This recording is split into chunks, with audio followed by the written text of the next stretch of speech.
ақпарат деп. Окей, керемет. А, де басқасы бар еді ғой. Болған жерде.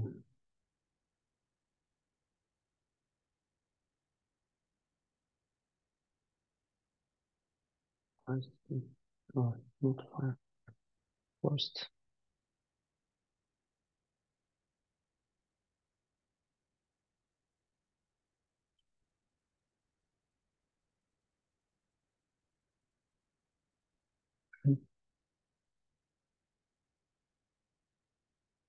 Дұрыс көрініп тұр деген үміттемін. Иә, былай енді көрінетін шығар, иә. Мен сіздерді естіп тұрмын, сіздер мені естіп тұрсыздар. А, извиняюсь. Денег виз, не обращайте внимания. На самом деле, здесь информация другая. Бұл жерде мені танымайтын кісілер де бар ғой деймін, иә? Онлайн, офлайн. Арман, берірек жақында отырмыз, бәрі адам жоқ мұнда. Здравия. Все понял. А, так, қайырлы күн, добрый день, коллеги. Рад приветствовать всех на данном семинаре. Я сіздерді осы семинарға сіздердің келгендеріңізге қуаныштымын. Көп рахмет сіздерге. Уақыттарыңызды бөліп келіп отырсыздар, немесе ар жақта уақыт бөліп қарап отырсыздар. Өзім туралы қысқаша айтып кетейін. Қанат Самархан, Астана қаласының тұрғынымын, географпын. Қазақ ұлттық университетінің түлегі боламын. Негізі география ғылымының кандидаты және де картография және диск бойынша PhD, доктор. Мен 20 жылдан астам тәжірибем бар, жұмыс тәжірибем. География институтында жұмыс істедім, басқа да университеттерде, соның ішінде Әл-Фараби атындағы университетте, мен қазіргі кезде Евразия ұлттық университетінде қосымша сабақ беремін. Осы семинарды бастауымыздың себебі бұл жерде әріптестеріміз бар. Иә, сіз Гүлзира Қуанышқызы кішкене таныстырып өтесіз ба? Иә, сіз қалай ыңғайлы солай істей беріңіз.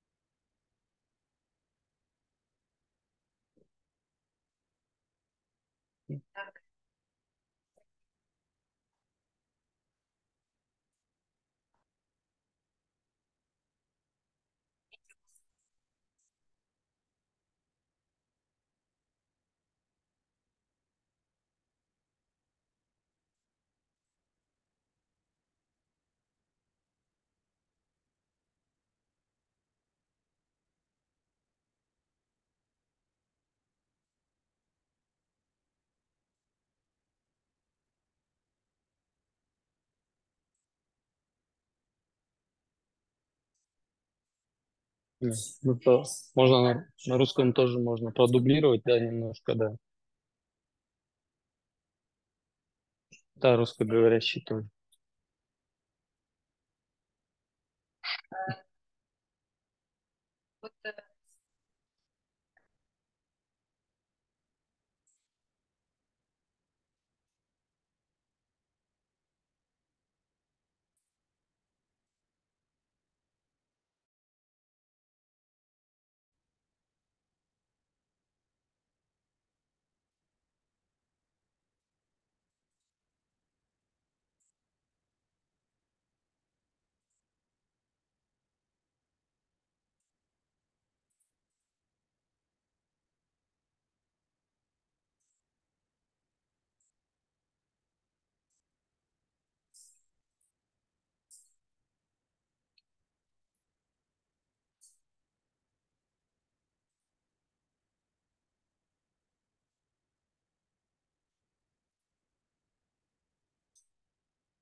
У тебя колонкадан чыгып атат. Шықпай жатыр ғой енді дауыс. Siz естіліп тұрсыз, Айгүл сөйлеген. Айгүл Мақсаттың.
Бізге дым естілмей жатыр, ал Не ренжімеңіздер. жатыр?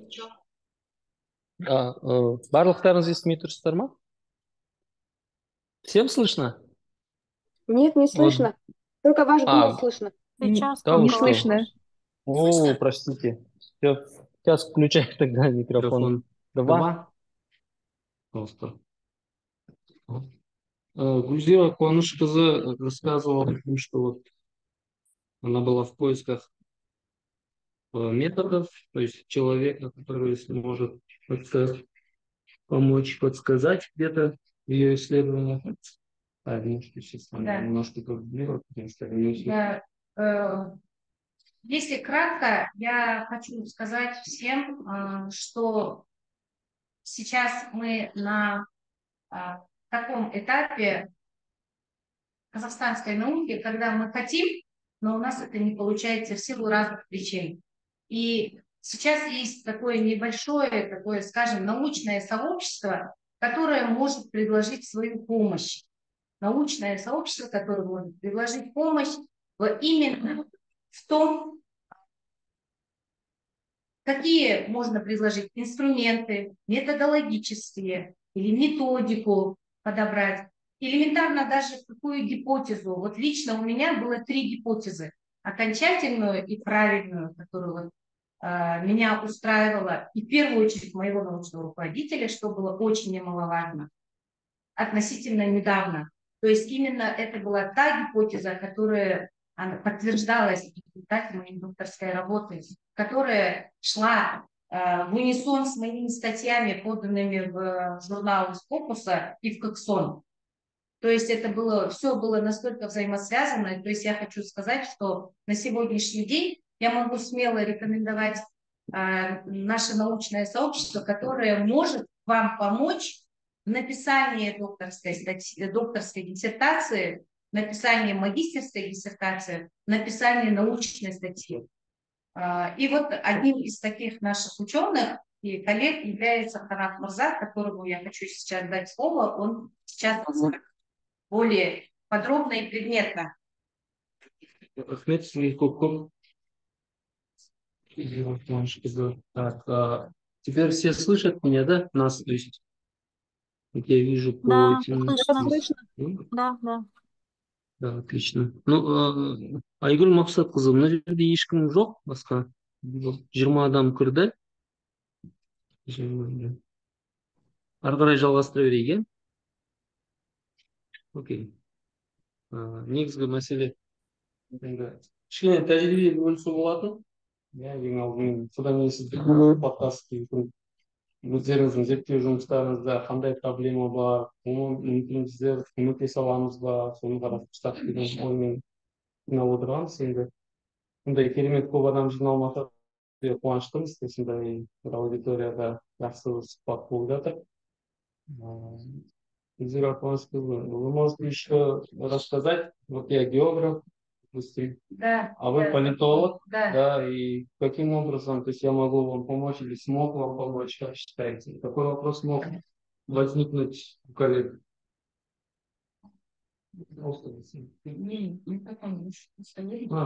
Окей.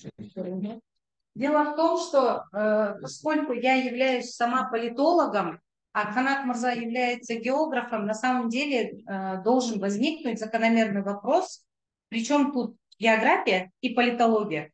Казалось бы, друг другу мало соотносящиеся дисциплины и сферы отрасли знаний, поэтому на самом деле, да, правильный будет абсолютно вопрос, но к моменту, когда я познакомилась с Канат Мырза, я знала точно, что мне не хватает методологии, с помощью которой я должна описать и проанализировать полученные свои данные. То есть методология – это те знания, которыми обладает, к сожалению, не каждый из нас и далеко не многие из нас. А Канат Мырза как раз является тем человеком, который знает очень много инструментов именно из методологии и именно из методики. Методики написания работ, научных статей и научных работ и методологии применения этих инструментов. То есть стоит цель переплыть океан. Перед докторантом стоит цель переплыть этот океан. Когда мы заходим в докторантуру, нам говорят, перед вами великое множество. Есть лодка, есть рыбацкая шлюпка, есть пароход, есть яхта, есть самолет, а может вообще вплавь. То есть я так же, как и все остальные, 3 года в докторантуре, я все это прекрасно слышала. Я конкурс президентской стипендии выиграла, я училась на отлично. Но тем не менее, каждый раз садясь за ноутбук, у меня был страх чистого листа, я не знала элементарно, с чего начать. Потому что я знала все, и тут же я понимала, что я не знаю ничего. Как переплыть этот океан, я вообще понятия не имела. То есть здесь будут даны именно инструменты. Если ты выбираешь рыбацкую шлюпку, тебе понадобится, там, не знаю, какой-то грибной инструмент. Если ты выбираешь пароход, то тебе понадобится, ты в роли пассажира или в роли этого водителя этой, не знаю, парохода, тебе понадобится правило, не знаю, какого-то морского движения. Или ты выбираешь вообще самолет, возможно. То есть каждому человеку, каждому докторанту, каждый докторант, он должен суметь сам выбрать то, что ему нужно. Но эти подсказки дают обычно те люди, которые знают, что за этим следует. И вот в этом понимании, в этом направлении может подсказать наше научное сообщество, которое мы сейчас организуем. Вот мы на стадии организации. На самом деле у нас довольно, возможно, слишком высокопарно звучит, но у нас на самом деле благородная цель, миссия помочь молодым исследователям, помочь начинающим исследователям казахстанской науки. Если кратко. Да, продолжение. Просто могу добавить, что я хотел бы быть руководителем докторантов, но не могу, потому что не являюсь штатным сотрудником университета. Все. И, соответственно, сами понимаете, как обычно происходит. То есть факультете докторантов не хватает. Да? И мы тут избрали другую опцию, то есть боковой вход, так скажем, как цифровизация называют, да, когда учатся на курсах каких-то. Да, да. Здесь в данном случае спрос есть, как бы он не единый такой сигнал был. Поэтому мы вот решили организовать такую встречу и, возможно, с продолжением в виде дальнейших конкурсов, обучения. Да, и здесь хотел бы дальше продолжить. Так, думаю, будете услышаны Академию наук. Ну, не знаю, будем в любом случае попробуем сначала внутри небольшого сообщества начать, а дальше будет видно. Так, теперь говорится об инструментах. То есть давайте, чтобы ваше золотое время не тратить там впустую, да? То есть здесь есть инструменты, о которых я хотел бы рассказать. Word, Word, да, это очень простой инструмент, да, все его знают, все пользуются. Теперь вопрос такой, к аудитории онлайн и офлайн, ссылки, как вы создаете в документах? Могли бы подсказать? Ерла может не говорить, здесь уже знаю. Что еще раз? Да, можно в чат тоже, пожалуйста, приветствуется. То есть вопрос такой, каким инструментом или каким способом вы ссылаетесь на литературу в ваших научных документах? Например, мақала болсын, сіздің диссертация болсын, қалай қолданасыздар? Да, да, вот как вы используете? Вот, вот. То есть, вот тут ответ тоже идет. Функция ссылки, лицензия. Да, да. Есть? Как это? Окей. Начала открытку, дальше не стала разбираться. А вопрос, почему? Времени нет. Вот как бы там разные термины. Иногда вот эти программы им не подходят. Ну, насколько я знаю, просто на это могу ответить так. Ну, как правило, ГОСТа придерживаются. Если говорить о стандарте ГОСТ и сортировка по мере появления ссылки, то есть есть такая автоматическая функция, как раз Менделей. О чем я хотел сказать и показать. Первое, да, каким инструментом вы пользуетесь. Вот следующая сноска. Вставить сноску. Ну, окей, это стандартная функция самого Word. Но все же, когда вы вставляете сноску, вы ее где-то формируете, и она сохраняется потом для следующего использования. Например, вы вставили какую-то литературу, там, да, одну ссылку, и, ну, не знаю, да. Просто сноска, насколько я знаю, я не буду как бы принижать достоинство программных продуктов Microsoft Office, но там есть, нет, не зависла эта презентация, также стоит, просто я говорю дальше пока. То есть есть инструменты, о которых вот Жулдас Серьковна упомянула, да, и это EndNote, действительно есть Менделей. И сегодня я хотел просто начать с того, что показать Менделей, допустим. Хорошо, задам по-другому вопрос. Кто не знает, что такое Менделей, просто можете написать плюс или минус, не знаю, какой знак вам удобен. Да, чтобы в чате что указали. Да, окей. Ага, Менделей. 2 человека. Так, остальные 17. Ну, ладно, минусуем нас троих. 14 человек. Окей. Ну, в любом случае есть, да? Хорошо. То есть покажем просто вкратце, что такое Менделей. Это онлайн-сервис, у него лицензия бесплатная. Это большой плюс для программного обеспечения. Возможно, вы об этом знаете. Ну, вот я, например, открою один документ, и вы его видите на экране, да? На экране видите. Окей. Теперь... Просто упомяните о том, что вы сейчас хотите показать пару инструментов. Да-да-да. Есть такие инструменты, которые могут облегчить жизнь докторанта. Докторанта, преподавателя, исследователя, то есть который пишет статью как минимум, да? То есть то, что вот я про сноски не случайно спросил, я потому что знаю прекрасно, что это проблема. Когда вы вручную вносите, а потом текст, допустим, с одной части в другую переставляете, что происходит? Хаос в итоге, да? То есть потом вручную начинаете все это переставлять, и, конечно, возникает иногда даже путаница. Хотя кто-то, конечно, привык это вручную методом вот так вот сделать. Ну, хотел сегодня продемонстрировать, то есть поскольку было заявлено вот про мастер-классы, в данном случае это инструменты здесь в программе Word, потом онлайн-версия Word тоже, затем программа LaTeX и Overleaf. Ну, кроме этого, рисование графиков онлайн. Просто показать на примере. Так, и здесь видите некий текст, который у нас есть. Да, здесь есть ссылки. Вот, ну, кто-то уже форматировал. Хорошо. Здесь есть у нас инструмент Mendeley. Он уже встроен. Его, по-моему, устанавливать надо дополнительно. Ну, бесплатно и легко устанавливается. Единственное требование — регистрация. И затем вы создаете свою библиотеку. Библиотеку, которая постоянно будет в вашем аккаунте. Вот если я уберу вот эту часть, вы увидите текст, да? Вот, например, скажем, я написал некий текст, и я хочу вставить ссылку, там, ну, допустим, какой-нибудь Лансат будет, да, это по нашей теме, по географической, неважно.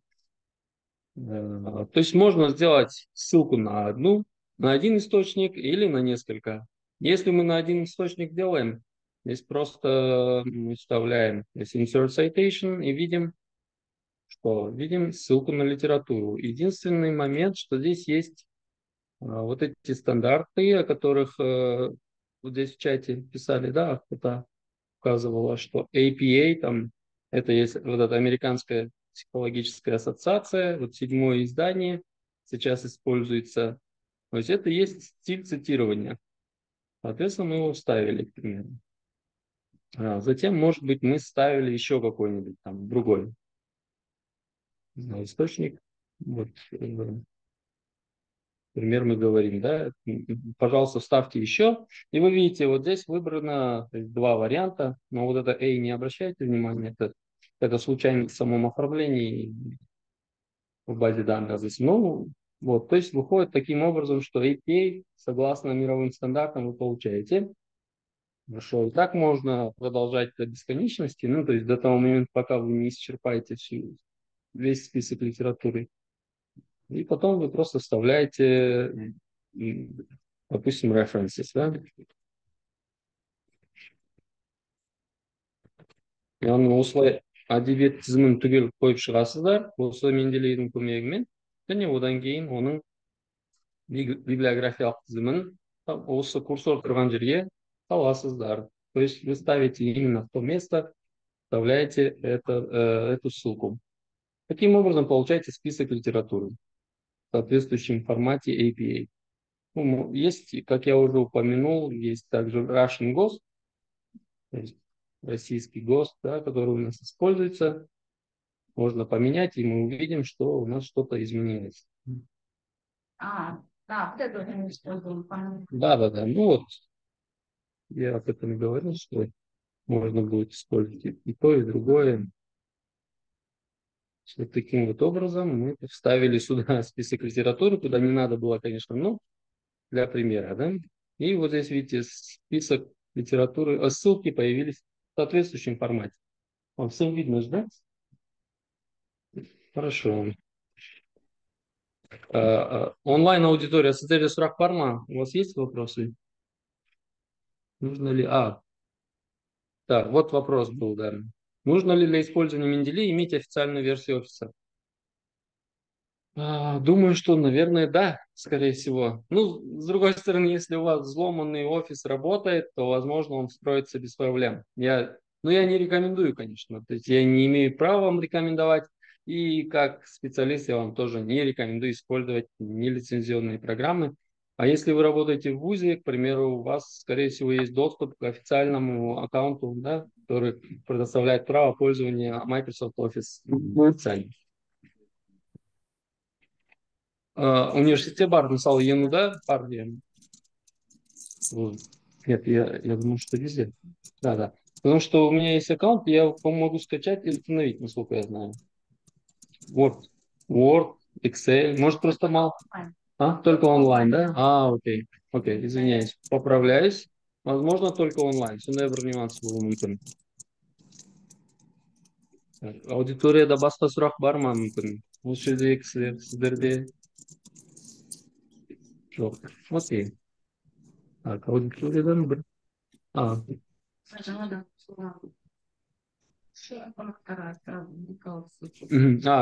қосылған қонақтар бар екен.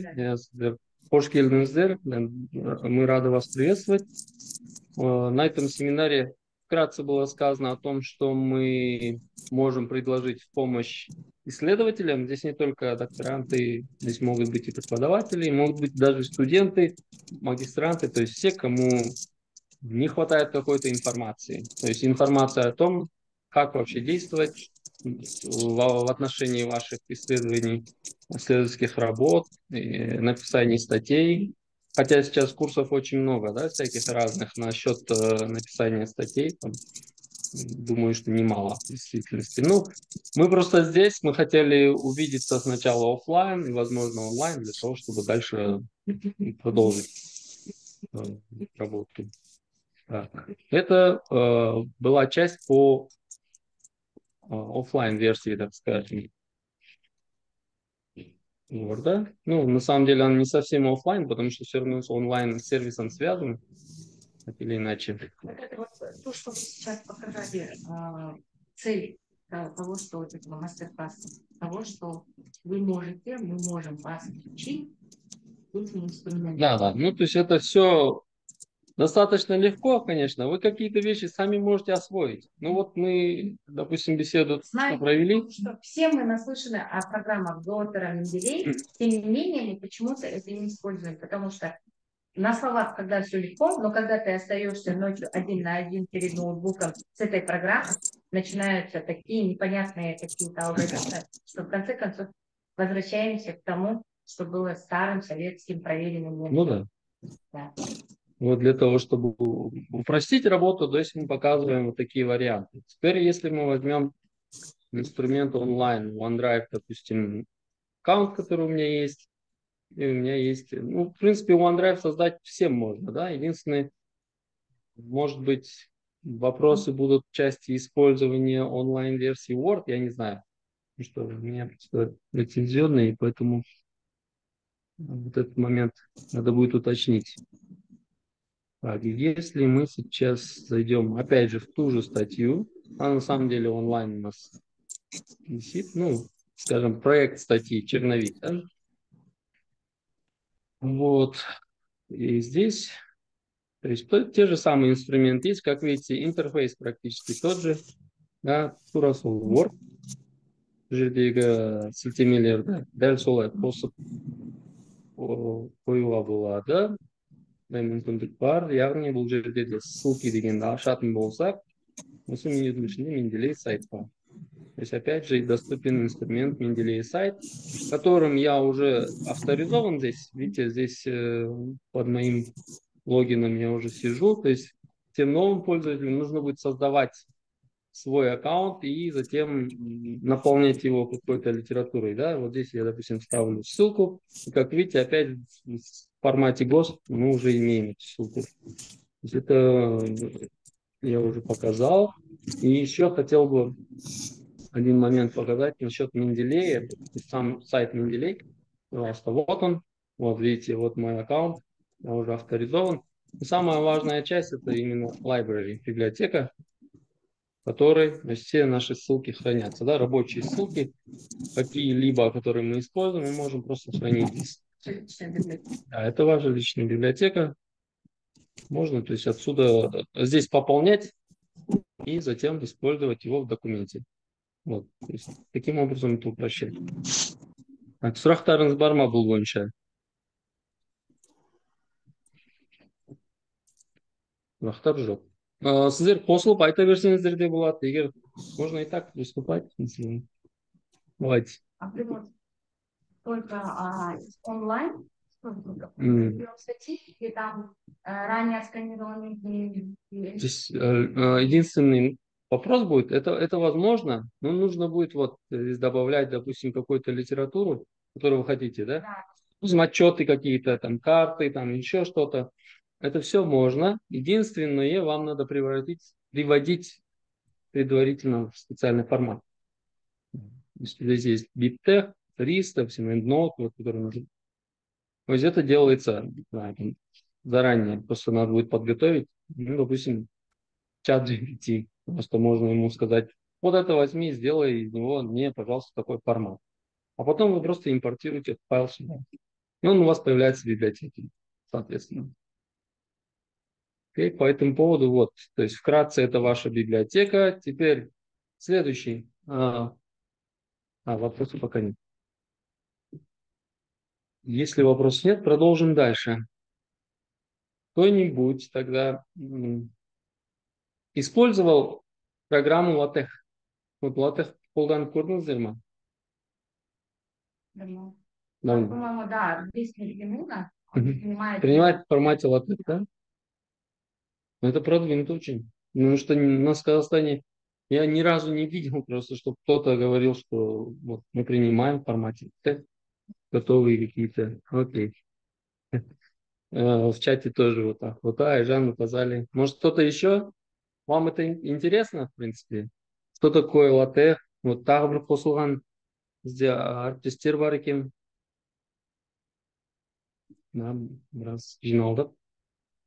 Окей. Әзірге ары қарай жалғастыра берейін. Қанат бір сұрақ сұрап Интересно. жіберейін, иә мен. Айта беріңіз. Вот, өте дұрыс. Қанат, бізде деген мынадай, былтыр бір семинарға қатысып едік, сонда ағашты санау жөнінде бір программирование бар дейді, или бір нәрсе бар дейді. Сондай біздер озеленение жөнінде қандай бір программалар ұсына аласыздар сіздер?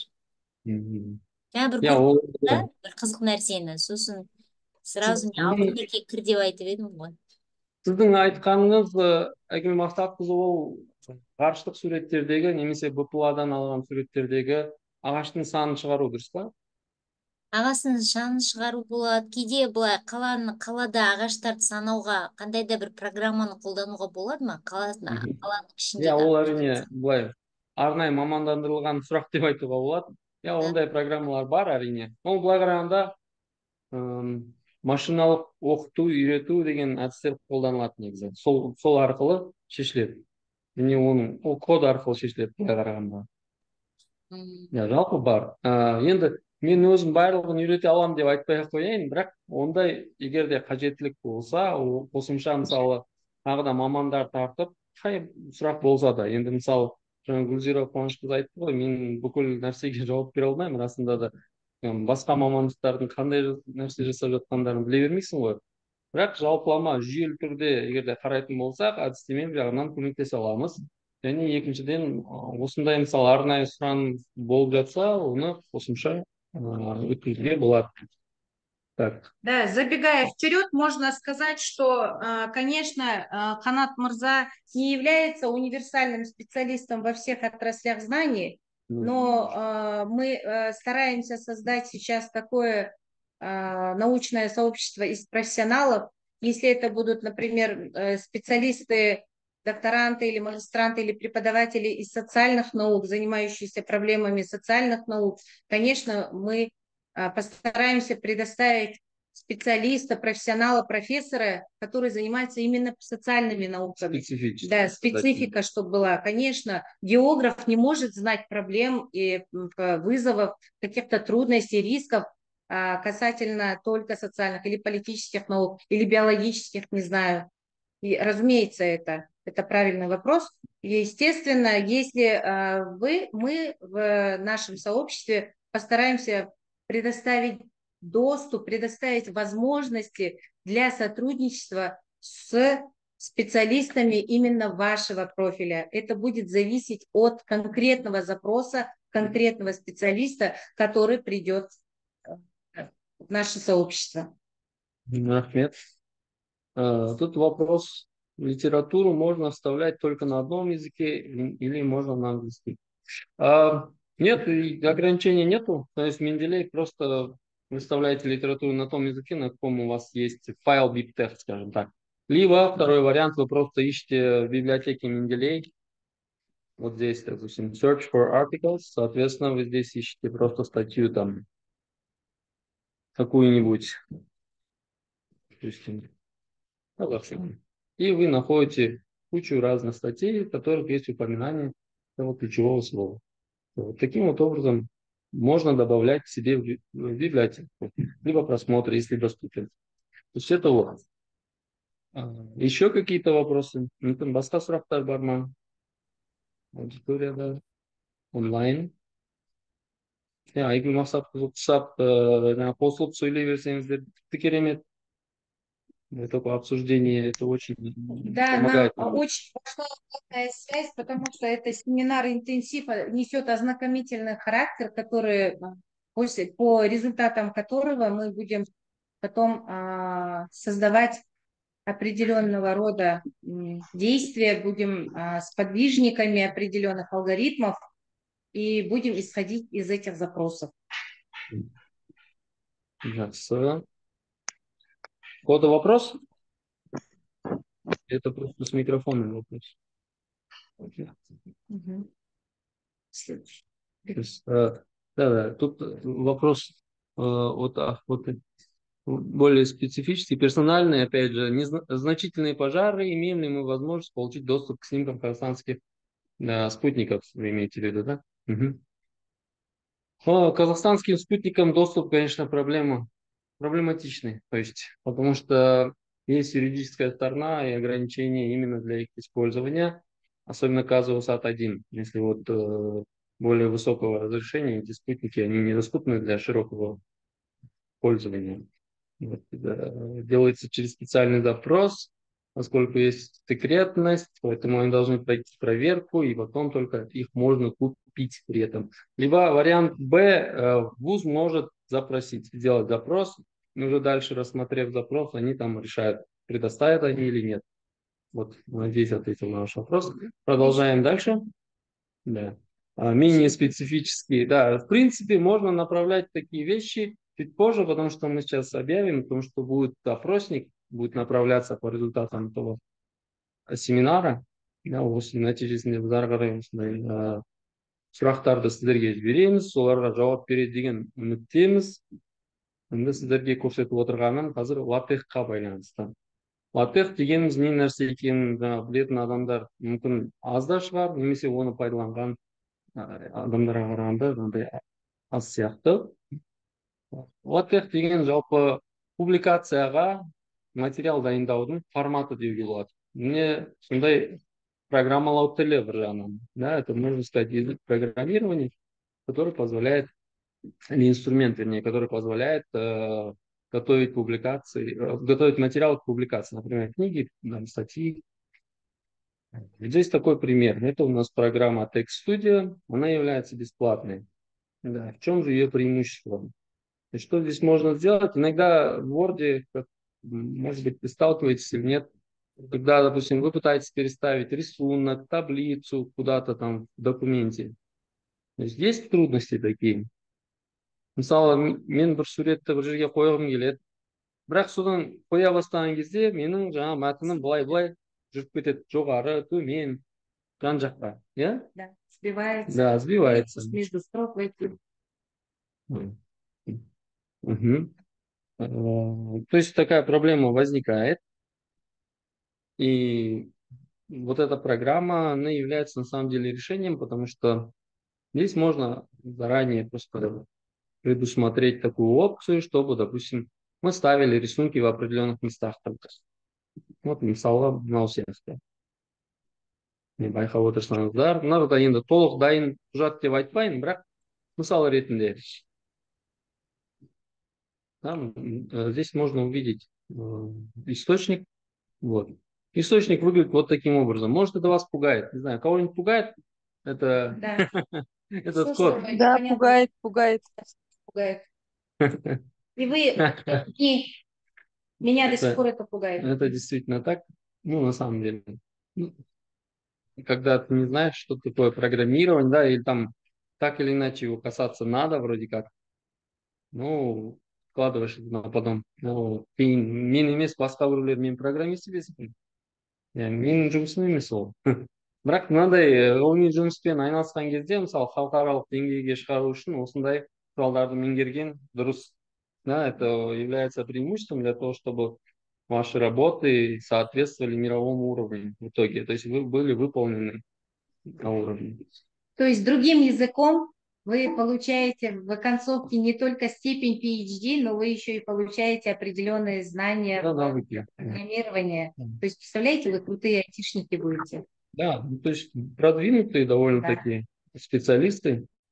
которые могут понять не только материал по своей специальности какой-то, а еще могут дополнительную какую-то работу проводить.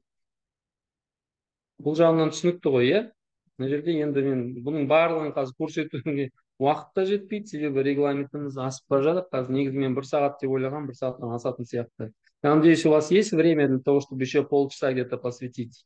Цель демонстрации Да. всех этих Да, инструментов. цель Она демонстрации для того, чтобы показать, что мы, опять же, имеем возможность научить. Просто.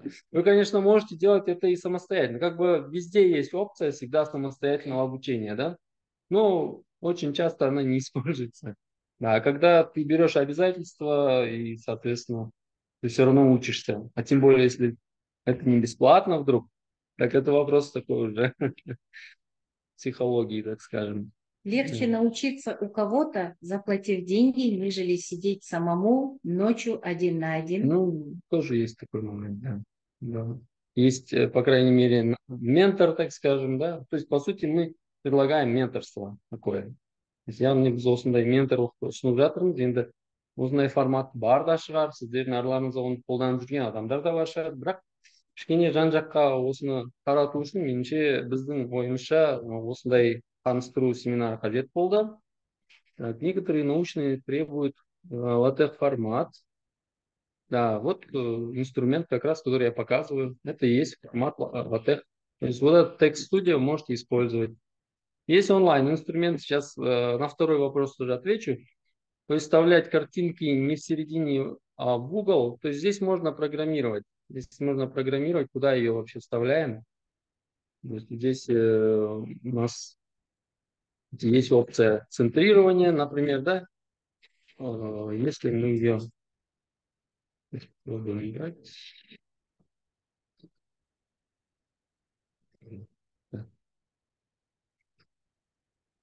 Малика Ханым, может быть, у вас какие-то вопросы? Да, пожалуйста.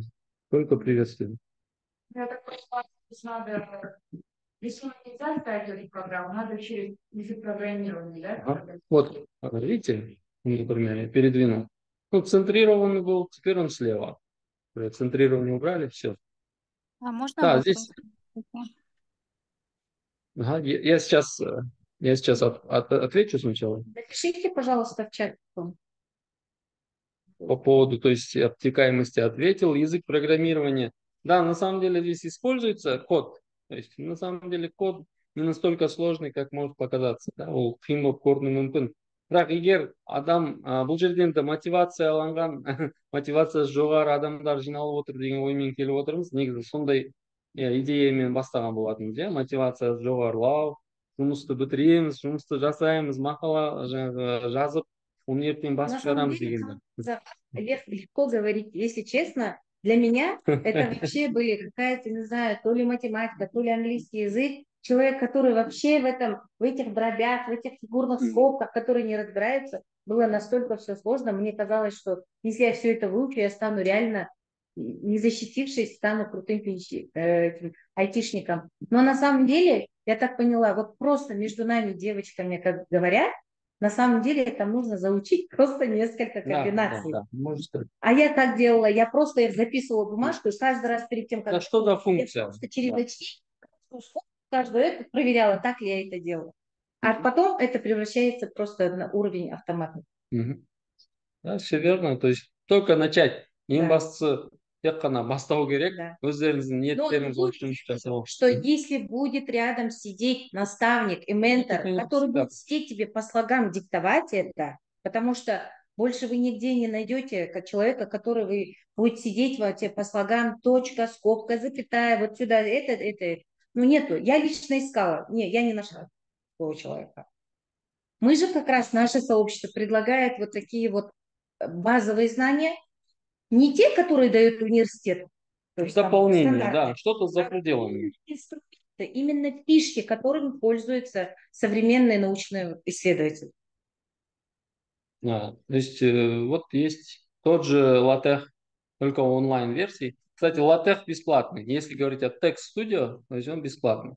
Вы можете поставить себе на компьютере, это просто десктоп программа. Теперь есть Overleaf. ком, но он платный. Ну как, условно бесплатный до какой-то меры, там до каких-то пределов, там сколько-то операций делает, и потом надо платить. Ну, на самом деле, все эти программы я лично сама покупаю, я соблюдаю принципы академической честности. С самого начала считаю, что это сначала человек должен начать требовать себя, я поэтому плачу, делаю. На самом деле, в принципе, между нами простым языком калтак көтерет. Это все подъемно. Там нету каких-то заоблачных там 5 нулей. В общем-то, все, в принципе, подъемно по оплате. Бұл программалар мысалы өмірді жеңілдетеді, әсіресе зерттеушінің өмірін жеңілдетеді, міндетті түрде. Сөзсіз ол сіздерге көмектеседі. Және оның тегін версиялары да бар. Әрине, тегін версияларын да қолдана беруге болады. То есть никаких таких ограничений нету. Да, с математическими формулами, то есть вопрос вот написали, можно ли вставлять? Конечно. То есть это инструмент, он, по сути, рожден для того, чтобы составлять такой хороший текст, да, с оформлением в соответствии с требованием журналов. Некоторые журналы имеют готовый латех шаблон, просто в формате латех. Вы его скачиваете, открываете у себя и просто работаете. И точно так же здесь есть инструмент для того, чтобы вставлять формулы. Вот она. Я могу просто показать. Пожалуйста. Begin equation, end equation. По сути, это и есть основное выражение. Начало формулы и конец формулы. И потом вы ее видите здесь. Да, енді мысалы қазіргі кезде көбісі анау коуч бір нәрселерді қарап жүрсіздер ғой. Бәрде успех деген тақырыптарда. Сол кезде айтатындары рас жері менің келісетінім. Мысалы қасыңда тәжірибелі адам жол сілтеп тұратын болса, әрине сен тез өтесің. Мысалы сол жолды өте қысқа уақытта өтіп шығасың. Да? То есть это всегда проще. Поэтому вот такие возможности есть.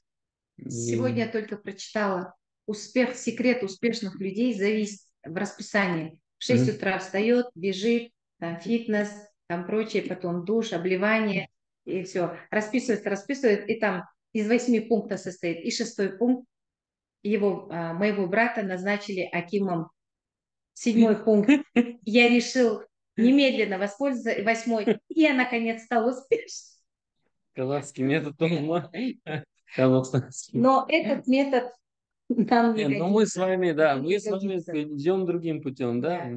Мы идем более тернистым путем. Негізі былай қарасаң шынымен де оңай жол емес та, былай барлығын үйреніп, бұл маған не керегі бар деген сұрақ туындауы мүмкін адамдарда. Зачем мне это там учить программирование, там какие-то коды писать? Для чего это мне нужно? И вы можете вот по этому поводу что-то сказать? Как вы считаете, например, вам эти коды вообще нужны? Вот, например, вы в работе используете. Латех имеете в виду? Да, именно латех, вот коды там с таблицами, пусть с формулами. Да, конечно, потому что я тоже сейчас активно занимаюсь.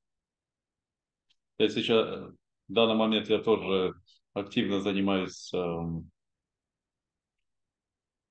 написанием докторской диссертации, его наработок. То есть, раньше я это делал посредством использования такой программы, как Word. Это все знают, но благодаря Канату Должановичу потихоньку перебазировался на вот эту программу. Она, конечно, может с первого раза показаться довольно сложной, но если его освоить на таком должном уровне, то очень довольно-таки удобно, практично, и в будущем, в ближайший месяц, я думаю, скоро уже намереваюсь выйти на предзащиту.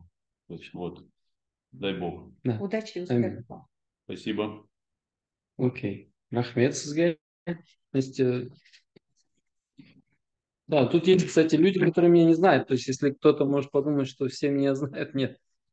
Тут как раз-таки я многих, по-моему, не знаю. Вот из тех, особенно кто онлайн, да, здесь, конечно, в аудитории-то понятно. На кафедре физической и экономической географии Евразийского национального университета, конечно, не все знают. Так, ну, спасибо за ваше мнение. Мынандай мүмкіндіктерді көріп отырсыздар. Я суреттен басқа жаңағы кестеде барлық форматқа келтіруге болады. Және бір құралды көрсетейін деп едім, да, еще у нас не завершена эта часть. Да, вот, например, есть Диаграмма Ганта, которая всем знакома, да? Ну, особенно для тех, кто заявки, если писал на научные гранты, они знают, что нужна диаграмма Ганта. Ну, раньше было так. Сейчас, конечно, она в табличной форме просто заполняется. Ну, на самом деле удобно, когда она вот в такой форме. Видите? Если вот Если сейчас я включу, полтора. Да. Не, я же писал за 1,5 часа. Да, вот диаграмма Ганта, допустим, это моя работа, да, я грант, ну, которым я руковожу, к примеру. У нас здесь есть виды работ, да, которые нужно выполнить в определенное время. И для того, чтобы отчитаться, мы показываем, просто собираем. Ну и такие вещи обычно в исследовательской работе тоже, да, то есть когда нужно показать результат в графической форме. Вот тогда это очень удобно. Я вам сейчас показываю уже другой инструмент Colab Research Google, возможно, кому-то знаком. Название инструментов, да, конечно, обязательно. То есть вы потом получите даже доступ к записи, в принципе, к видео. Да, вот это видео записывается, я его выложу в YouTube, по-моему, без проблем. Кроме того, мы также с вами дальше поработаем.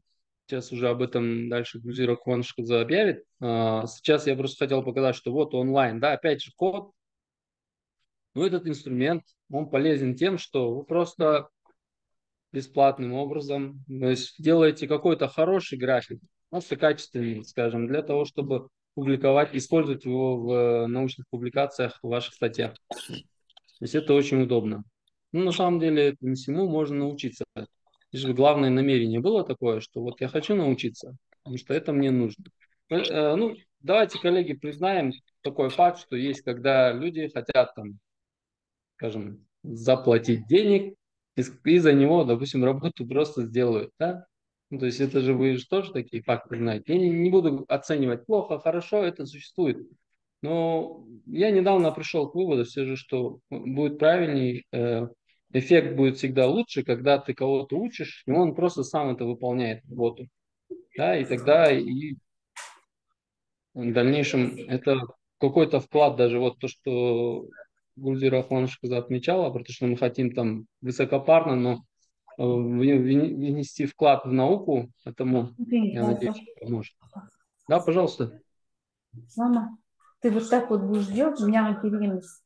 Если будешь делать, то же ломай с того Ага. иди. Так, а почему? Микрофон скосил папта. Рахмет. Диаграмму Ганта делал вот, как я показываю, Colab Research Google. То есть есть инструмент такой, да? Это гугловский инструмент, он частично бесплатный. То есть для таких вещей его хватит. То есть бесплатно можно использовать.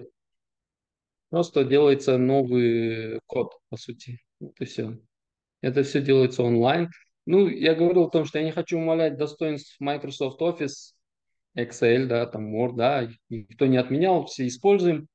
Но все же некоторые вещи более профессионально делать, допустим, либо в Python, либо в R, вот, например, графики. Это, если вы посмотрите, то они где-то написаны, то есть обычно, что это сделано либо в R, либо Python, и это все доступно онлайн, то есть инструменты бесплатные, по сути. Вот. Бұл жөнінде сұрақтарыңыз бар ма? Нет, все понятно вроде бы. У нас Тағы да вопросы, знаете, появятся, извините, когда мы начнем сами что-то делать. Да, конечно, конечно. Да. Действительно, когда сами начнете делать. Окей, тогда моя демонстрационная часть на этом закончена. Я думаю, Игорь, бұл бойынша сұрақтарыңыз болмаса, ссылку на редактор. Редактор какой? Вот этот Colab? Окей. Да, это вот, это ноутбук, то есть блокнот, по сути, в котором пишется код. Просто он онлайн работает на ресурсах Google. То есть мы подключаем, используем его именно железо, будем говорить так, да, его серверы. Вот здесь вот выбирается, это просто для платной версии там выбор есть, для бесплатной выбора особо нет. То есть, но такие минимальные вещи на бесплатно можно делать. Все так. Я думаю, дальше. Так, еще один какой-то вопрос.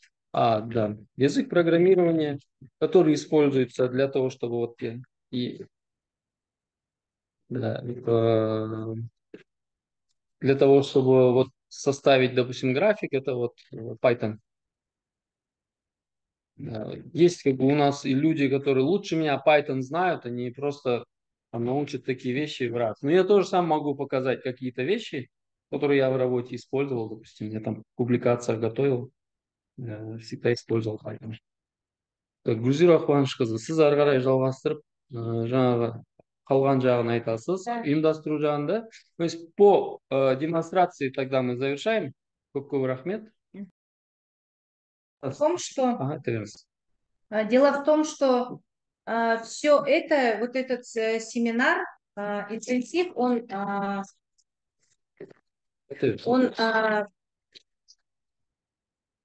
задумывался с целью ознакомительной больше, чтобы мы могли показать вам, что есть технологии, которыми можно и нужно пользоваться для написания научных статей, для написания диссертаций, для написания исследовательских проектов, потому что это не секрет, сейчас в науку, и это очень радует, в науку вливается из бюджета, выделяется огромное количество денег. То есть мы сейчас все имеем отличные возможности для честных, достойных, солидных заработков. Но для этого все мы знаем, что нужно уметь писать тексты, научные тексты, стилистика должна быть.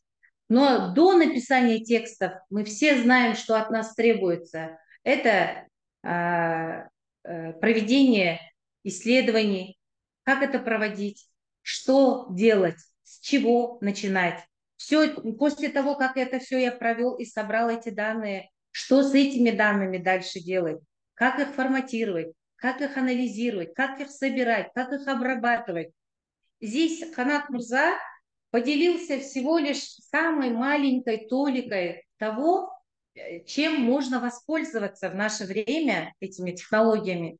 Поэтому на самом деле есть огромное количество программ, инструментов.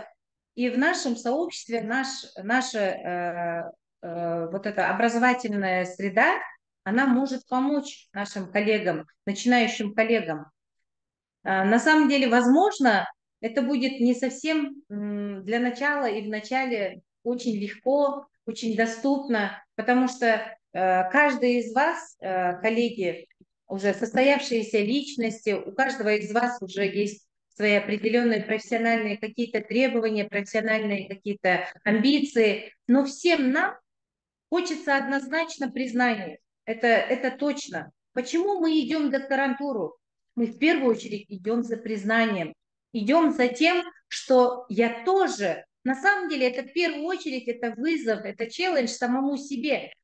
Я что-то могу сделать солидное и достойное. Да, когда мы часто, не знаю, как мужчины, но я точно знаю, что женщины, большинство из нас из психологии часто говорят об этом, по крайней мере, мы визуализируем, видим себя за такими крутыми, большими такими трибунами, видим, как нам аплодируют большое количество студентов, нас приглашают на лекции, нам платят огромные деньги за лекции, нас хотят видеть спикерами.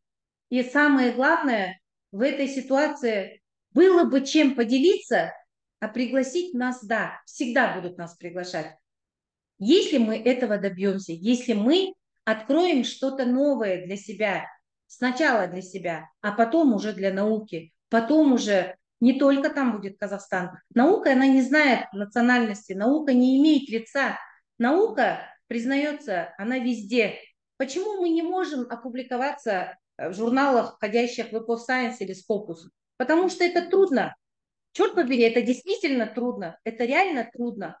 Написать статью, как сон, мы все. Только так их стряпаем, отправляем. Но почему этот как сон больше нигде никто не цитирует? Мы это делаем, честно сказать, потому что нас требует МОН-РК. Но это в наших руках сделать так, чтобы наши курсоновские журналы имели такой же успех, как и журналы, входящие в базу данных, мировых данных, Scopus, например, или Web of Science.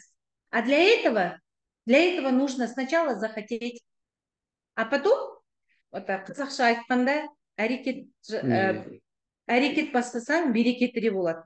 Әрекет дегеніміз бастайды неден? Ниеттен. Сначала намерение. Вот у нас Канат Мырза, мы создаем такое сообщество, мы хотим реально поделиться этими знаниями. Пускай они не будут такими большими, как у, там, может быть, очень супер крутых профессоров в зарубежных университетах. Но у нас и нету такой цели. У нас нету этой цели. У нас цель помочь, поделиться, помочь нашим казахстанским коллегам, тем, кто этого ищет, тем, кто этого хочет. Но нету цели написать вместо кого-то, нету цели вместо кого-то проводить. Абсолютно нету, категорически нету такой цели взять деньги, составить договор, поставить печать, и я тебе через 5 месяцев опубликую это в таком-то журнале, такого-то процентиля, в таком-то квартале твою статью. Нету этого.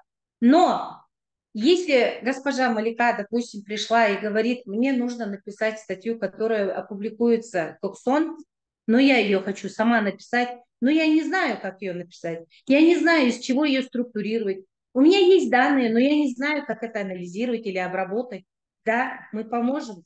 Мы поможем.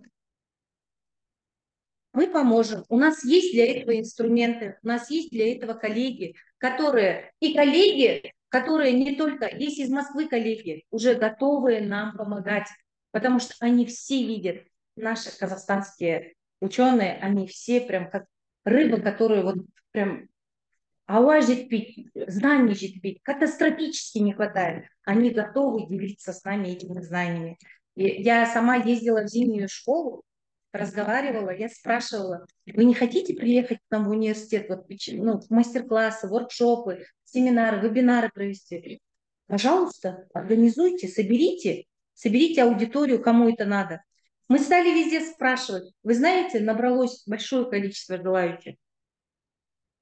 Поэтому, что сегодня мы хотели, на самом деле мы уже сказали. От вас, коллеги, сейчас требуется, после завершения нашего семинара, мы разошлем также анкеты, где мы обработаем эти потом результаты. И по результатам этих полученных данных мы потом будем составлять дальнейший алгоритм, дальнейшую структуру наших действий.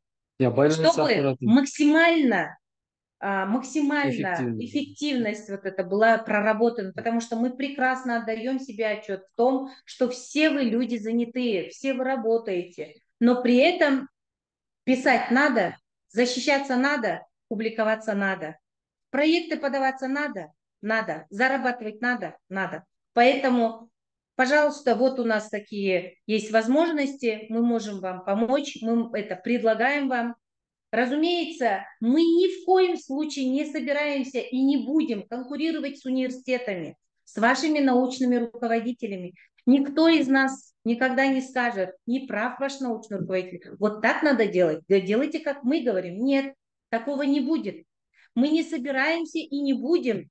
Например, госпожа Малика говорит, там, иностранное что-то, филология или что-то. Мы не собираемся стать иностранными филологами ни в коем случае. Или как сейчас вот там про пожарное там что-то говорит. Никто не собирается стать там или озеленениями. Нет, у каждого своя специфика. Есть определенные технологии, методологические инструменты. С помощью этих инструментов вы будете работать. Предлагается 3 пакета. Первый пакет – это лайф-пакет, то есть это будут определенное количество часов, то есть вот, например, будут проводиться такие вот мастер-классы, семинары, интенсивы такие будут проводиться, где вы будете приходить, коллеги, вживую, каждый из вас будет со своим ноутбуком, вам будут показывать, обучение будет проводиться вживую.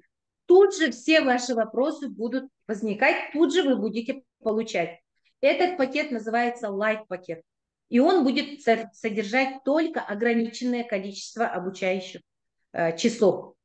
Есть второй пакет, он более расширенный, и он будет называться medium пакет.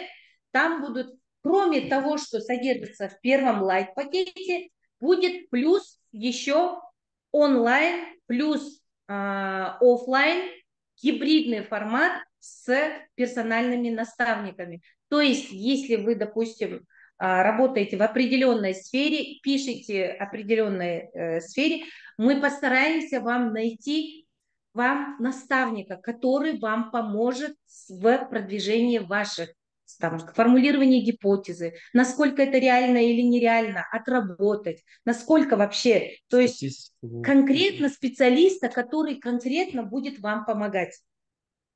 Ну и будет еще один пакет, и он самый крутой, он будет называться, так мы между собой пока его назвали VIP-пакет, он будет самый лучший, самый такой расширенный. Там, кроме всего прочего, будет индивидуальное сопровождение специалиста, то есть профессора, приглашенного профессора, который будет вести своего подопечного до нужного момента, до той цели, которая будет в самом начале отражена. Для этого что потребуется? Нужно будет заполнить опросники, анкетирование, чтобы мы могли понять, кто из вас на какой стадии или с какой трудностью сталкивается, чтобы обозначить следующие шаги алгоритма. Да, ссылку я выслал на регистрацию. То есть именно контактные данные, да, чтобы заполнили, если кто-то не заполнял. То есть мына чатқа сіздерге жібердім. Осы Google форманың ішіне кіріп, бұл жерде толтырсаңыздар болады. Сіздермен ары қарай Гүлзира ханым хабарласады. Онда ол жерде сіздерге жіберілетіні жаңағы опросник деп айтып отыр. Яғни ары қарай, мысалы сіздерде қандай да бір қиындық деп айтпайын, енді бір жұмыстағы бір мәселелер болуы мүмкін. Зерттеу жұмысындағы мәселелеріңіз қандай? Мысалы біреулеріңізде тіл мәселесі болуы мүмкін, тіпті ағылшынша жаза алмаймын дейді. Ағылшынша қиын, немесе мақаланың мазмұнын қалай құрастырған дұрыс, оны түсінбеймін, немесе тағы да жаңағы сияқты осындай қандай әдістің көмегімен менің деректерімді өңдеп осыны дайындап шығуым керек деген сияқты әртүрлі сұрақ туындауы мүмкін. То есть могут возникать разные вопросы, связанные с вашей научной работой. И вот в этом отношении нужно будет тогда, если вы заинтересованы в том, чтобы дальше работать, и мы надеемся, что это так, нужно будет заполнить именно вот этот опросник, который последует затем, когда мы получим полностью контактные данные. Жаңағы жіберген сілтеменің ішінде сізбен байланысатын ақпаратты толтырсаңыздар, одан кейін қосымша ақпарат берілетін болады. Я? Енді ары қарай біз қазір не ұсынамыз сонда? Что мы сейчас предлагаем? Мы сейчас предлагаем вот эти... Следующий шаг. Да, следующим шагом мы, после того, как мы наберем определенное количество исследователей, их затем мы структурируем, потому что кому-то нужен будет просто сертификат, там, определенного часового, потому что так требует, там, возможно, университет или еще где-то. Кому-то нужно будет написать статью, может быть, в Коксон, а может быть, там, Scopus надо будет подаваться. От этого будем дальше исходить. Кому-то нужно будет написать целую диссертацию, состоящую, может быть, из 2, а может быть, из 5 глав.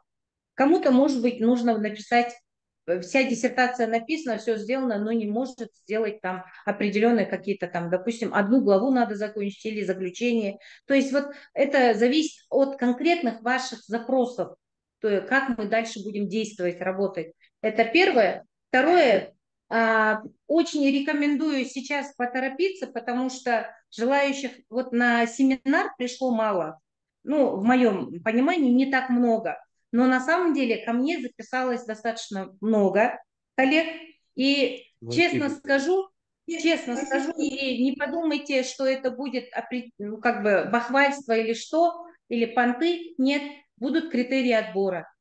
Если человек идет с определенными данными, уже готовыми, и он готов их обрабатывать, или пришел, ну, так скажем, сырой магистрант или докторант, у которого нет этих данных.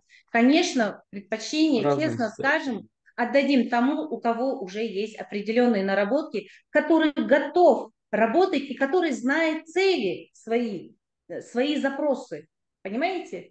Потому что наши сейчас еще возможности, ресурсы, они ограничены. Надо правду сказать, наши ресурсы ограничены. Нас немного. Да, нас только немного.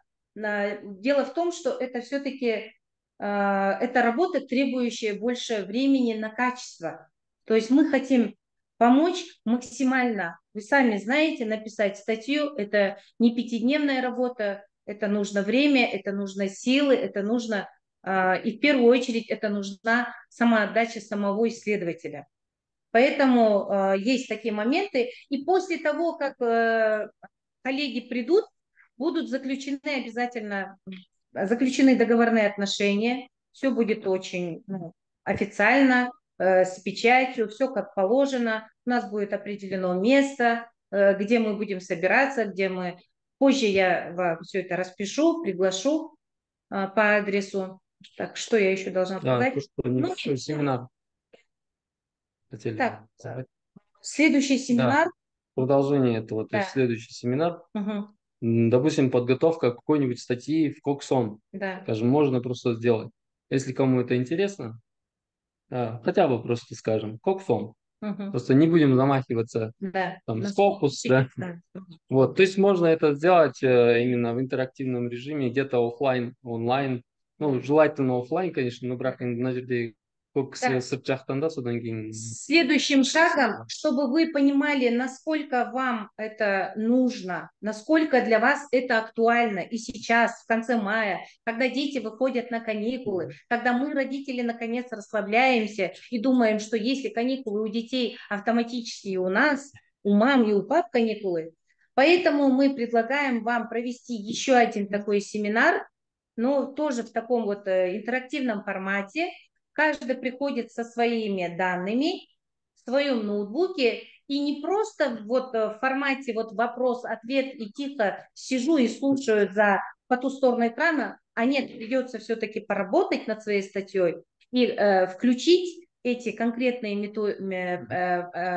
приемы методические.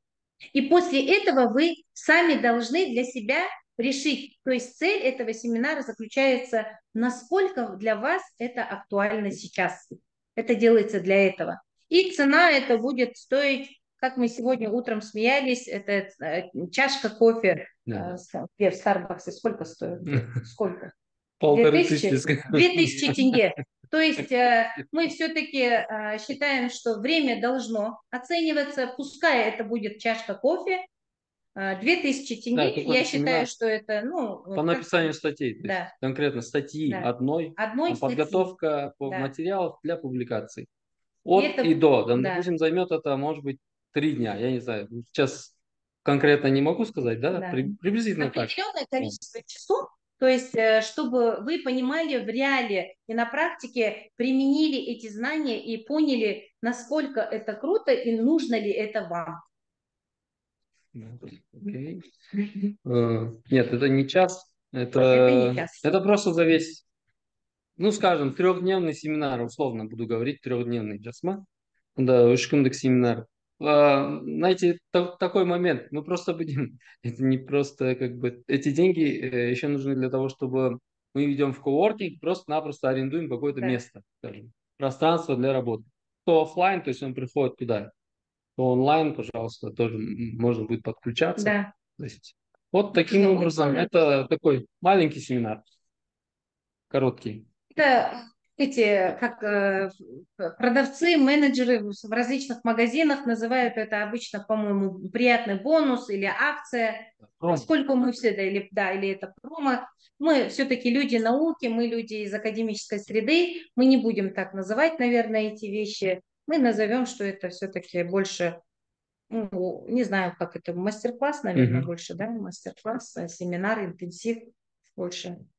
Да, это подготовка публикации, то есть будем говорить, какой-нибудь журнал, ну, Коксон, условно, будем готовить так. Получается только техническое оформление? Нет, почему? Не только техническое оформление. Вы приходите с данными, да, конечно, по методике исследований, то есть мы тоже подсказываем, то есть ищем решение, готовим, и чем должно закончиться это, условно, тем, что вы отправляете свою статью, просто submission делаете, вот так. То есть Я говорила, перед тем, как совершить заплыв на 100 метров в океан, мы это попробуем сделать вместе с Ханатом Мырза, и с ним это будет, насколько это вам будет весело, интересно и нужно. То есть дальнейшие, там, не знаю, сколько-то тысяч километров океана нужно будет плыть вам самим. И насколько вы это сможете, насколько вы это осилите, насколько это вам необходимо, в какой степени вы готовы вкладывать свои ресурсы в свои цели, для достижения своих целей. Это как академическое письмо, да? Можно рассматривать. Академическое письмо. Да, Да. можно сказать, это краткий курс академического письма. Только это будет не так занудно, как обычно в университете. Когда говорится одно и то же, где ты можешь в любом ресурсе интернета найти эти же самые слова, а это будет... С своей стороны, то есть мы постараемся, чтобы это было действительно эффективно, не скучно и запоминаешься, и, соответственно, получением каких-то навыков полезных. Вот так. Я думаю, И лето только начинается, а у вас уже будет, если вы, конечно, на совесть поработаете, у вас будет... ну, больше условно, на богатства следующей еще. неделе, скажем, да, к примеру, Да. мы могли бы собраться. Да. Если И, есть скорее всего, конкретно да, следующей потребность. неделе. Да. Ну, позже я вам потом Да, скажу. это уже по результатам.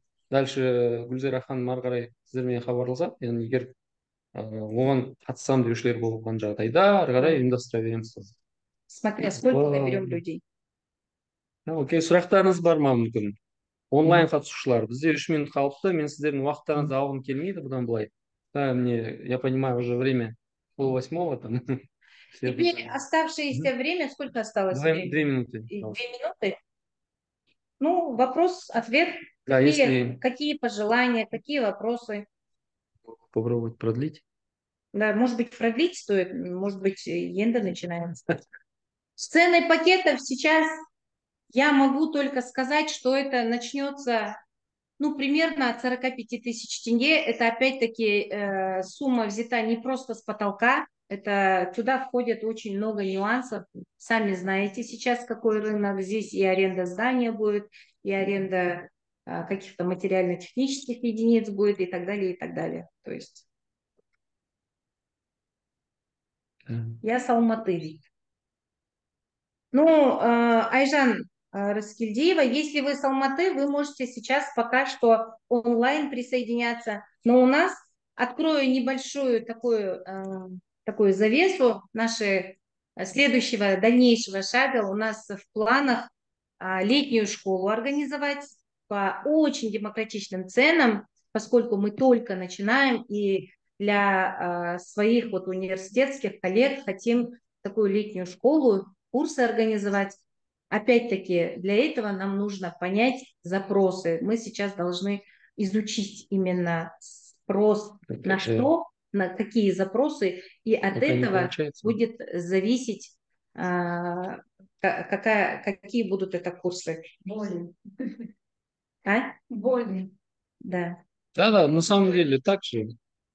Да, ну вот, если вот, допустим, Жолдус Серикбазы, она здесь, ну, говорит об этом открыто, действительно, это есть. Я сам выпускник, да, недавний, так скажем, относительно, именно выпускник докторантуры, то есть, на самом деле, кандидатскую-то давно защитил, но докторантура это был совсем другой случай, да, то есть докторантура за границей, тем более, Китайской Народной Республики. То есть, возможно, есть кто-то, кто учился.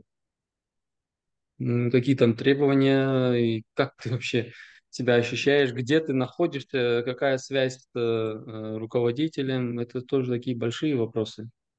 Енді ол оңай нәрсе емес, шынымен де жаңағы боли деп отырсыз ғой. Вот сол кезде, да, так и есть. То есть в данном случае это customer там, relations, скажем, да, который вот как раз призван для того, чтобы понять, вообще вам это интересно, может кому-то это не нужно. Я знаю, из присутствующих. Может быть, они сами уже владеют всеми инструментами. Такие тоже могут быть самостоятельные, может быть, для информации там. Егер сіздердің өз айтатын пікірлеріңіз болса, айтыңыздар. Да, пожалуйста, мы только приветствуем. Если, например, у вас какие-то задачи, ну, кроме специфических, тех, которые вы писали, да, может быть, какие-то такие общие более задачи, там, я не знаю, по методике работ, по статистике, может быть, есть что-то. Может быть, по организации самого материала есть что-то. Пожалуйста, можете озвучить сейчас. Время, в принципе, идет. Видимо, из-за того, что... Да. Для составления или написания литературного обзора. Мгм. Вот. Мне хотелось бы про него. Литературный обзор. Вы имеете в виду, что автоматизированные более? Да, есть инструменты. Ну, они доступны во многих случаях. Например, есть Genie AI, к примеру. То есть, которые... Ну, они все платные будут. Я полагаю, что любая из них будет платная. Или же все-таки надо сидеть самим? Ну, то есть, я считаю так. Здесь надо комбинировать. Я вам могу просто продемонстрировать один документ, в котором... Сейчас я попробую. Просто уже написана ссылка о том, что использован чат GPT для таких-то целей. То есть, в принципе, ничего плохого в этом нет, на самом деле. Это же не плагиат в чистом виде. Скажу, что я ничего не делал, он только сделал. То есть, без контроля самого автора здесь ничего не должно происходить. Вы не должны поручать машине ни в коем случае там что-то делать без вас. То есть, это должно быть только с вами вместе. Так, я попробую это манускрипт. Нет, это не то. Извиняюсь. Хотел вам продемонстрировать просто уже конкретное упоминание. Там написано было в конце, там, где благодарность, анонимным ревьюерам благодарность объявляем, а также мы, конфликт интересов, где-то вот написано, авторы утверждают, что использовали чат GPT, еще какой-то инструмент, только для того, чтобы отредактировать текст, к примеру, такого рода. То есть это используется, это можно посмотреть в каких-то публикациях. То есть законно ли это или нет, если так смотреть, ну прямо запрещающего закона я здесь не вижу. Единственное, вы, ну, наверное, не должны взять просто скопировать оттуда текст, который он там, надо его все равно просматривать, наверное. Но основную логику какую-то, например, в чат GPT можно тоже делать, да. Почему структурировать материал? Это, по-моему, очень хороший инструмент. Да, отлично. Вот у нас уже желающие на летнюю школу. Да, на самом деле, знаете, какая мысль возникла с летней школы? Это то, что мы могли бы поехать, да, вот отличная цель, закончить диссертацию. Прекрасно. Так, условно, Бурабай, да, такое, какое-нибудь живописное место, какое-нибудь хорошее место на 3 дня или там сколько-то дней эффективной работы. Не только прогулок там, на природе и так далее. Вот так. Это можно было бы сделать. Зависит от того, сколько надо. Да, это вот углубиться в работу. Да-да. Так, еще у кого-нибудь, может быть, есть мнение, пожалуйста, о том, насколько вам вообще это кажется интересным, любая природа. Все, супер. Ежан Хан. Да. Будем надеяться. То есть, насколько вам интересно, мүмкін сіздерге қызық па, қызық емес па бұл, жалпы көрсетілген ақпарат қаншалықты қызық болды, одан кейін сіздер ары қарай, да, пожалуйста. Мгм. Сұрағыңыз бар ма мүмкін? Айтыңыздар, пожалуйста. Мгм. Можно, да, мне 2 слова буквально сказать? Гульнар Баганова, моя научный руководитель. Да, очень приятно. Мгм. Ну, меня, наверное, здесь не все, конечно, знают. Я с Киева, Гульнар Баганова, я профессор кафедры политологии. Я являюсь научным руководителем, научным консультантом Гульзиры Тажигалиевой. Вот Гульзира Куанышевна, организатора этой конференции. Вот, я просто хочу сказать, что это очень мощное сегодняшнее ваше мероприятие. Оно полезное, вообще просто на 100% полезное для докторантов и магистрантов, и вообще для всех присутствующих, и для преподавателей в том числе. Потому что это мероприятие нацелено на то, чтобы помочь. Вот редко кто хочет помочь. Понимаете, руку помощи протягивает кто-то нам очень редко, честно говоря. Вот, и поэтому опросить мы как-то стесняемся. И поэтому каждый в своем собственном соку варится, не знает, куда, с чего начать, что делать, куда бежать, что писать и вообще, как это будет проходить защита. Никто этого не знает. Поэтому То, что сегодня наши организаторы сделали, это огромное-огромное спасибо, вообще респект. Я думаю, что эти ваши семинары, они будут продолжаться, и думаю, что у вас будет огромная аудитория, потому что всем хочется научиться это делать. Вот, Гульзира, я хотела 2 слова сказать про Гульзиру, потому что это человек трехуровневый политолог. Это самый первый выпуск в Казахстане политологов. Вот. Когда мы открыли отделение политологии в Казгу, это было в далеком 93-м году, сразу после приобретения независимости. Вот. И наш профессор Мустафин, академик Лемис Люгабулович, вот Гульзира – это первый выпуск, ученица любимейшая у Мустафина и у меня. Тогда я тоже руководила ее дипломной работой. Это, значит, она окончила. Потом магистратура вот недавно уже в Евразийском университете и закончила докторантуру. Вот человек, который любит и хочет учиться. Несмотря на то, что 4 детей, несмотря на то, что возраст немножечко уже, вот, но тем не менее это человек, который очень любит учиться. И хочет сейчас научить и других учиться вот этому. Поэтому я просто хочу сказать, и я очень много наслышана, Канат, о вас. Вот она отзывается о вас великолепно, потому что она всегда говорит: ой, Канат Мурза, это вот такой мощный ментор. Вы сегодня не сказали о том, сколько у вас вот индекса Хирша, сколько у вас публикаций. Зачем вы скромничаете? Вы не скромничайте, вы скажите, пусть вот ваша аудитория знает, Страна какой вы должна знать человек-герой, да? мощный человек вот в плане У нас науки. входит 800 лучших ученых Ну, не Казахстана. знаю насчет лучших, то есть, но на самом деле Мгм. 1000 или 800, там какой-то вот при министерстве был список, меня добавили. Мгм. Вот, видите? Вот, и просто люди же должны знать, Казахского университета. кого они тут слушают, и я просто о вас, об организаторах хочу сказать, что это люди настоящие труженики, люди науки. Вот, поэтому я призываю буквально всех молодых ребят, девочки, учитесь у них, учитесь. Вот, и я думаю, что ваши эти семинары будут повторяться, и пусть даже они будут на платной основе, это ничего страшного, это наоборот даже хорошо, потому что это поднимет престиж ваш. Вот. Поэтому я призываю всех обращаться вот к этим 2 ученым с большой буквы. Спасибо. Рахмет сізге көп. Большое спасибо за теплые слова. Очень у вас было здесь приятно. На самом деле, я первый раз в роли руководителя Гульзиру Куанышевну вижу. Да, хоть онлайн, надеюсь, как-нибудь офлайн тоже будет встреча. Обязательно. Мы вас Обязательно. также приглашать вот, на следующие семинары, я думаю. Вот. Мгм. Спасибо большое за такое мнение, развернутое. Может быть, Мгм. еще будут кто-то хочет. Көп рахмет сізге. Тағы сұрақ немесе өзінің мысалы проблемалық сұрақтарын қойғысы айтқысы келіп отырған адамдар бар шығар мүмкін іштеріңізде.